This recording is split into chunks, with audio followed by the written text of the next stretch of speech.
Planet Dolan. Super Mayhem.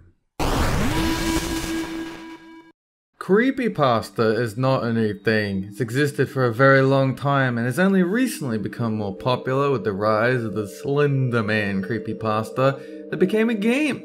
It's pretty natural that video games also get the creepypasta treatment, and there are plenty that are obvious fakes or just flat out awful, but there are some pretty good ones floating around the internet too. Here are 10 of the creepiest video game creepypasta stories around.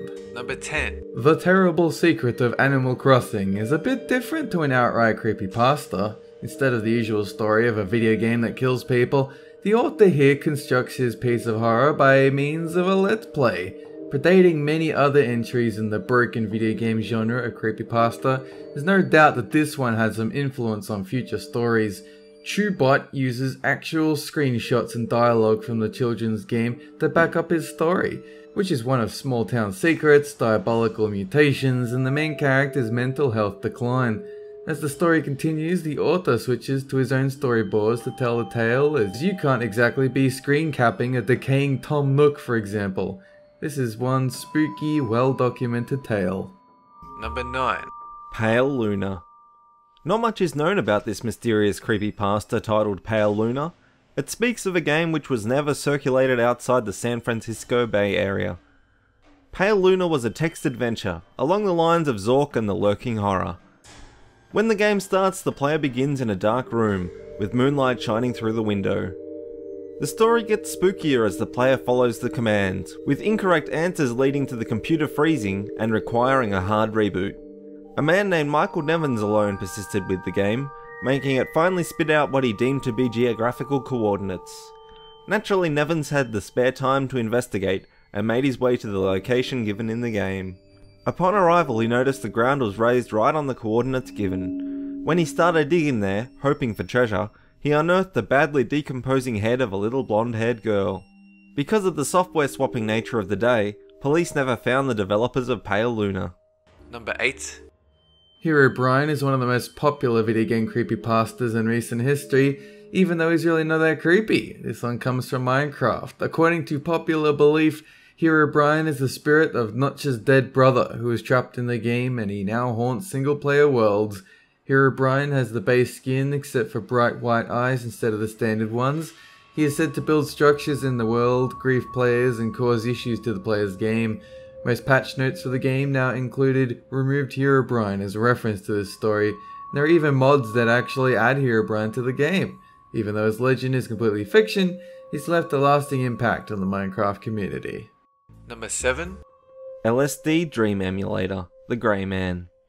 There are actually several different stories surrounding this game, though most of them are about an NPC called the Grey Man, which can be found in the game.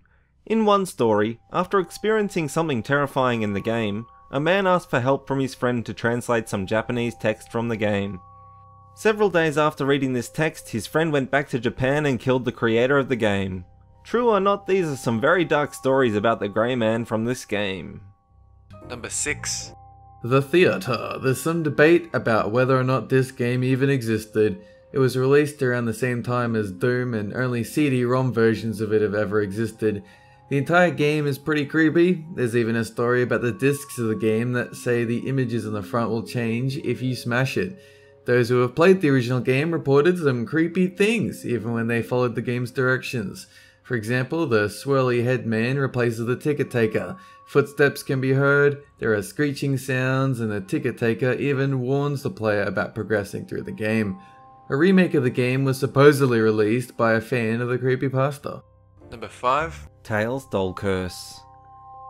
The infamous Tails Doll Curse comes from the Sonic R game, a racing game from the 1990s, and is based on several stories that claim a Tails doll comes to steal the soul of a player or even kill them.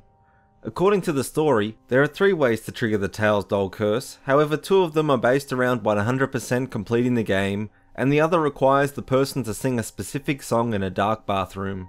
This curse is surrounded by a large number of stories, which only makes this tale about Tails that much creepier. Number 4. There is an old story about a mysterious copy of the NES Godzilla game. This copy was unlike all the others, where monsters would explode into a red glitch, with strange horror cutscenes that made no sense, and the game would even ask the player, "Are you afraid?" To make the cartridge even creepier, the game included monsters that weren't even introduced into the Godzilla movies until the year 2000, despite the game being released in 1989. The entire thing is pretty spooky, and a fan of the game is actually creating a real version of this story. Number 3. Super Mario World, Mario Romhack. This was probably one of the first of its kind. Mario is a hackpasta, which is a hacked video game creepypasta. Someone has hacked the original Super Mario World game and created a new creepypasta game. The biggest difference between this game and the NES Godzilla game is that there are actually download links available online for this. The game seems to invert the Mario game and turns Mario into the main antagonist, while the game does various creepy things and talks directly to the player. There are a lot of spooky aspects about this hack, and the fact that it's actually accessible makes it one of the creepiest video game creepypastas around. Number 2. The Elder Scrolls 2 Morrowind JVK116Z.ESP mod. This mod grabbed a lot of attention when it was first released, despite it never making its way to the mainstream mod websites. It gained so much attention because it seemed like a virus at first that would crash the game and corrupt any save files, but eventually someone was able to run the game through DOSBox and discovered the horrible secrets of the mod. The center point was the assassin, who would shriek and kill the player if they stopped moving for too long. Some players even reported seeing him in their normal Morrowind games without the mod being active. To progress through the mod, the player had to remain seated at the computer and follow specific instructions relating to the year. The story ends with the player dying to what is suspected to be the assassin, who has somehow come through the game to kill him.